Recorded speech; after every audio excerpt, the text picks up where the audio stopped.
it's Nick from Nick's Nutrition and welcome back. This video is a Q&A video. It's the first video that I've done like this, so please give this video a thumbs up and comment down below if you want to see more of them. I basically asked on Instagram, Twitter and Facebook what you guys wanted to ask me, and I've got some questions down here, so I'm just going to read them out and answer them. Before I start answering individual questions, something that I always get asked is basically how are things going with my brace. So if you don't already know, I have got fixed braces on, and I've actually got a full video about them, which I will leave down below. I got my braces on last June and they are clear with a metal wire, and basically things are going fine. I think I will have them on for another good few months just while things straighten up a bit more. The only real disaster that I had was, first of all, eating some sort of crunchy cluster cereal and the wire came out the bracket, but I managed to fix it myself. And then second of all, I stained the rubbers around the braces lime green or like yellow, and that was because I ate korma. So lessons learned, don't eat crunchy cereal, take care with things like nuts, and don't eat curries unless it's the day before you're going to get the rubbers changed. So I've got my phone here and I asked you to use the hashtag AskDietNick.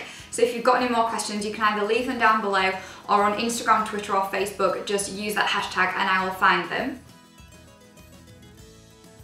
So we'll go to Instagram first, and the first question is, how do you avoid late night eating / cravings?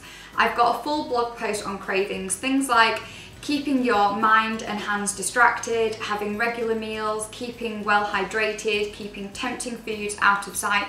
But something that works for me is, first of all, planning to have a healthy snack later on in the evening, because there's no harm in eating late at night. All you need to do is budget your calories or your food so that it's spread out over the day.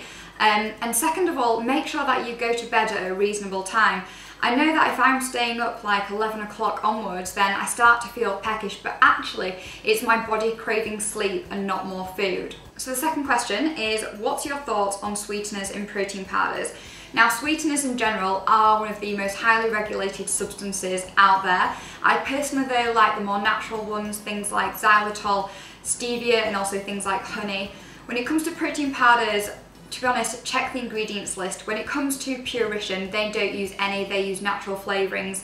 Sativa use stevia. So to be honest, I would just check the ingredients, and if you're not a fan of sweeteners, then choose a brand that doesn't use them. So the next question is, what are your thoughts on performance supplements for endurance sport? Short-term gain, too much sugar. So what I think you mean by this is the energy gels. Now, generally, you don't need to supplement during exercise unless it's for more than an hour. And I do know some sports people who like to take energy gels for a boost, or some people take a banana or jelly babies. To be honest, it's whatever works for you, whatever helps you to perform at your best and also is easy on your stomach. My advice is to try out things during practice if you are exercising or performing for more than an hour, rather than the race competition itself, because the last thing that you need is stomach cramps. So the next question is, what are your thoughts on the FODMAP plans for severe IBS? IBS stands for irritable bowel syndrome, and I've got a full video on it with the first and second line advice. If this advice doesn't help you, then I would, yes, ask your doctor to refer you to a specialist IBS dietitian. That dietitian will be able to explain the FODMAP diet, and it's basically cutting out certain foods that causes bloating. It is very strict, but if you suffer from severe IBS, then it might be a great relief for you. So the next question is, what are the ways to work out a healthy balance of macros for yourself? Now, macro stands for macronutrients, so the percentage of calories from protein, carbs and fat. In general, for health, there's no real recommendations of how much you should be eating of each of the different food groups, but the Mediterranean diet does promote around 40% of energy from fat, 40% from carbs, and 20% from protein.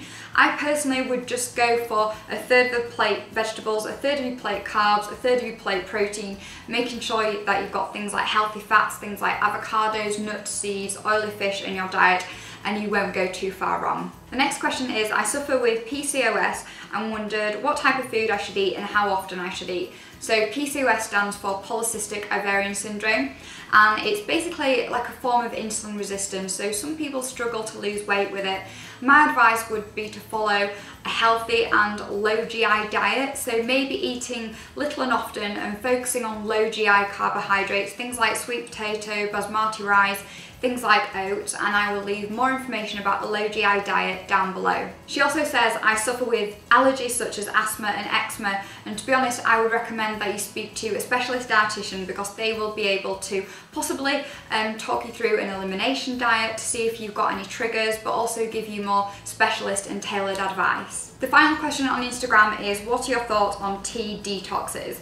If you've been watching my channel for a while, you'll know that I'm a massive tea fan. In particular, I love green tea, but to be honest, it's a myth that your body needs to be detoxified with tea. That's the job of your liver, and to be honest, if you want to detox yourself, just drink more water and eat less crap, you know, so eat less junk food, packaged foods, things like biscuits, chocolate, sweets. Trust me, you don't need a special tea.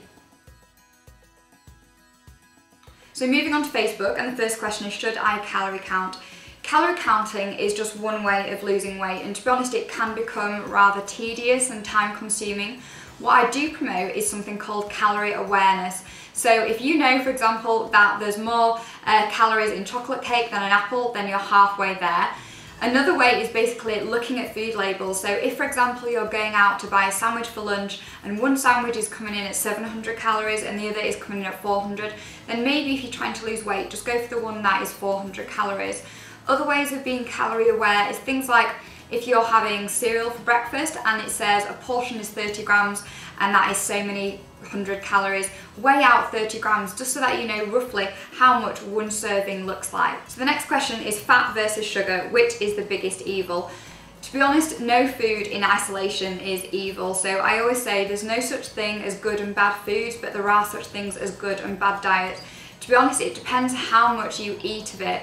Sugar in itself isn't toxic, it isn't addictive, but yes, it will rot your teeth and it will cause weight gain if eaten to excess. Same with fat. If you eat too much fat, you're going to be getting more calories, which is going to lead to weight gain. In general, it is best to limit added sugar. So if, say, you're buying a food product, look at the ingredients, and if, say, sugar is the first or second ingredient, then you might want to think twice before you buy it. And second of all, when it comes to fat, avoiding deep fried foods and high fat junk, which is probably high in sugar as well, things like chocolate, cakes and biscuits. So yeah, neither fat or sugar is evil, but the combination and too much of it is pretty evil. So the next question says, the gluten and wheat debate, should I give up my weekend trip to the farm shop for freshly baked bread? In a nutshell, if you don't have celiac disease or a gluten intolerance, then no, don't give up that trip. I personally have wheat and gluten every single day and I'm completely fine with it.